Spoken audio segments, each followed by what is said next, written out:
আমি 50,000 টাকা পেয়েছি গেটের সামনে। কেউ কি বলবা এই টাকাটা কার? স্যার এই টাকাটা আমার, কখন যে হারিয়ে গেছে বুঝতে পারি না, তারপরে মনে পড়ছে কিন্তু খুঁজছি, কিন্তু টাকাটা আর খুঁজে পাইনি। স্যার টাকাটা আমার। ও স্যার, এই যে 500 টাকার নোটের বান্ডিল, স্যার টাকাটা আমার স্যার। স্যার আমার কখন যে পড়ে গেছে। হ্যাঁ স্যার, ওটা আমারই স্যার।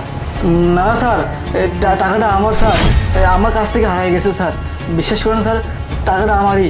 আচ্ছা ঠিক আছে, তোমরা তিনজনই যেহেতু বলতেছো টাকাটা তোমাদের, কিন্তু সত্যতা প্রমাণ করে তারপরে তো দিতে হবে। আচ্ছা এক কাজ করো, তোমরা তিনজন আমার চেম্বারে চলে আসো।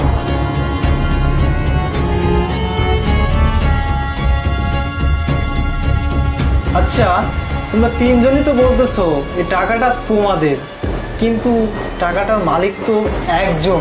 স্যার আমি তো তখনই আপনাকে বলছি যে টাকাটা আমার, প্লিজ স্যার আমাকে টাকাটা দিয়ে দিন। না না স্যার, বিশ্বাস করেন স্যার, ওই টাকাটা আমার স্যার। এই